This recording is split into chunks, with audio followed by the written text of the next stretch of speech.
नमस्कार, मैं मेघा स्वागत करती हूं आपका इंडियन न्यूज फ्रीक्वेंसी पर।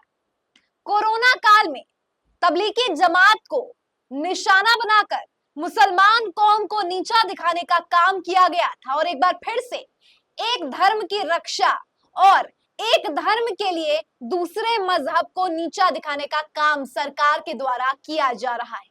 क्या है पूरी खबर और किस तरीके से एक मजहब को नीचा दिखाने का काम किया जा रहा है, विस्तृत खबर इस रिपोर्ट में। स्क्रीन पर नजर डालिए। कांग्रेस के प्रवक्ता पवन खेड़ा ने ट्वीट किया है, कावड़ यात्रा के रूट पर फल सब्जी विक्रेताओं व रेस्टोरेंट ढाबा मालिकों को बोर्ड पर अपना नाम लिखना आवश्यक होगा। यह मुसलमानों के आर्थिक बॉयकॉट की दिशा में उठाया कदम है या दलितों के आर्थिक बॉयकॉट का, या दोनों का हमें मालूम नहीं। जो लोग यह तय करना चाहते हैं कि कौन क्या खाएगा, अब वो यह भी तय करेंगी कि कौन किससे क्या खरीदेगा। जब इस बात का विरोध किया जाता है तो वो कहते हैं कि जब ढाबों के बोर्ड पर हलाल लिखा जाता है तब तो आप विरोध नहीं करते। इसका जवाब ये है कि जब किसी होटल के बोर्ड पर शुद्ध शाकाहारी भी लिखा होता है तब भी हम होटल के मालिक, रसोइये, वेटर का नाम नहीं पूछते। किसी रेहड़ी या ढाबे पर शुद्ध शाकाहारी, झटका, हलाल या कोशर लिखा होने से खाने वाले को अपनी पसंद का भोजन चुनने में सहायता मिलती है, लेकिन ढाबा मालिक का नाम लिखने से किसे क्या लाभ होगा?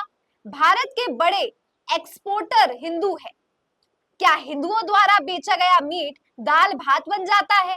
ठीक वैसे ही क्या किसी अल्ताफ या रशीद द्वारा बेचे गए आम, अमरूद, गोश्त तो नहीं बन जाएंगे? ये सवाल पवन खेड़ा ने बिल्कुल उचित पूछा है। जिस तरीके से कोरोना काल में तबलीगी जमात को निशाना बनाया गया, ये कहा जाने लगा कि फल और सब्जी बेचने वाला अगर मुसलमान है तो वो उसमें थूक देता है और अशुद्ध फल सब्जियां बेचता है जानबूझकर ताकि कोविड फैले। लेकिन इसकी असली हकीकत क्या थी दोस्तों? ऐसा बिल्कुल भी नहीं था और केवल एक मजहब को बदनाम करने का ये ओझा तरीका था। और एक बार फिर से भारतीय जनता पार्टी अपनी ओझी राजनीति को वापस रिएक्टिवेट कर रही है। दोस्तों, आपको याद दिला दूं कि भारतीय जनता पार्टी ने उत्तर प्रदेश में कितनी बुरी हार हासिल की, बावजूद इसके हिंदू मुस्लिम का कार्ड बंद करना ही नहीं छोड़ रही। अयोध्या में रामनगरी में तो उनको बिल्कुल मैंडेट ही नहीं मिला। अवधेश प्रसाद जीत कर आते और लल्लू सिंह को टाटा बाय बाय हो जाता है। किस तरीके से बद्रीनाथ में भारतीय जनता पार्टी को हार का सामना करना पड़ता है, बावजूद इसके अब उत्तर प्रदेश में एक बार फिर से हिंदू मुसलमान की राजनीति को आग लगाने का काम किया गया है और इसके पीछे कोई और नहीं बल्कि सरकार खुद है। अब ऐसे में सवाल खड़ा होता है कि आप फल सब्जी बेचने वालों के नाम ठेले के सामने लिखवाने से इसके पीछे का आशय क्या है? जैसा पवन खेड़ा ने अपने ट्वीट में कहा है कि जब हम किसी रेस्टोरेंट में जाते हैं, कहीं खाने जाते हैं, तो वहां शाकाहारी और मांसाहारी लिखा होता है, जिससे हमें पता चल सके कि हम अगर वेजिटेरियन है तो शाकाहारी खाए, अगर हम मांसाहारी है तो हम नॉन वेजिटेरियन खाए। लेकिन किसी व्यक्ति या मालिक के नाम लिखने का आखिर क्या अर्थ है? क्या भारतीय जनता पार्टी और सरकार चाहती है कि हम क्या खा रहे हैं, किससे खा रहे हैं, ये भी सरकार ही तय करे? यानी अब हमें ये भी हक नहीं होगा कि हम बिना किसी से पूछे, बिना किसी का परिचय लिए हुए अपनी मर्जी से फल भी खरीद सके। यानी पूरी तरीके से सरकार इसे खुद नियंत्रण करे। अब आप खुद बताइए कि एक तरफ कावड़ यात्रा निकल रही है, क्या यह यात्रा निकलने से कोई मुसलमान तकलीफ दे रहा है? क्या फलों के नाम के आगे मालिक का नाम लिखने से आप कावड़ियों को आजादी दे रहे हैं अपना भोजन चुनने का? लेकिन क्या इससे पहले कभी ऐसा हुआ है? कोरोना काल में भी बहुत अथक प्रयास किया गया कि बदनाम कर दिया जाए मुसलमानों को और लोगों ने तो सब्जियां लेना भी बंद कर दिया था। तो क्या उत्तर प्रदेश में भी आप ऐसा फिर से राजनीति करना चाहते हैं जिसमें आप चाहते हैं कि मुसलमानों का धंधा चौपट हो जाए, कावड़िया जो है वो मुसलमान से फल सब्जी ना ले और मुसलमान जो है वो फिर से गरीबी के स्तर पर आ जाए? क्या आप मुसलमानों को प्रोग्रेसिव होना या प्रगति करते हुए देखना नहीं पसंद करते? या कोई व्यक्ति ईमानदारी से धंधा कर रहा है तो केवल वो मुसलमान है इसीलिए आप उसकी फल की दुकान को बंद करना चाहते हैं? यही कारण है कि आप मालिक का नाम उसके दुकान या ठेले के सामने लिखवाना चाहते हैं। मुझे नहीं समझ आ रहा इसके अलावा क्या मंशा हो सकती है भारतीय सरकार की।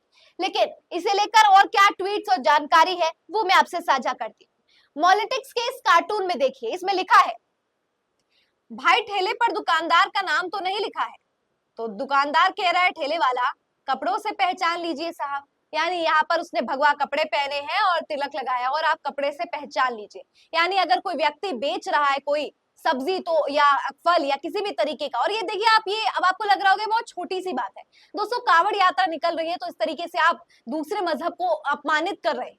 कल को कोई और बड़ा कार्यक्रम हिंदू का होगा तो आप और बड़े स्तर पर मुसलमानों का अपमान करेंगे। ये मुसलमानों का अपमान आखिरकार इतना क्यों हो रहा है और अल्पसंख्यक असुरक्षित क्यों महसूस कर रहा है?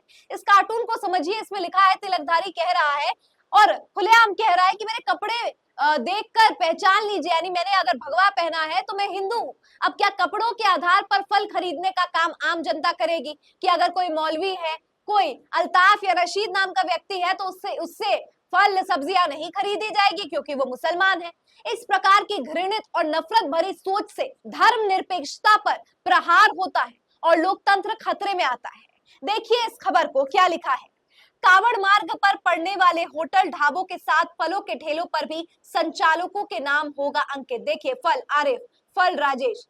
यहाँ अब आप खुद समझ सकते हैं कि मुजफ्फरनगर में आग लगाने का काम, आग तो सुलग गई है और ये सुलगती हुई आग अब कितनी, ये चिंगारी जो हुई है ये कितना बड़ा आग का रूप लेती है, ये अपने आप में देखना दिलचस्प होगा। लेकिन ये बहुत ही दुर्भाग्यपूर्ण है कि इस प्रकार की खबरें आती है और इस प्रकार के निर्णय सरकार लेती है। देखिए पत्रकार अजीत भारती ने इस संदर्भ में क्या लिखा है।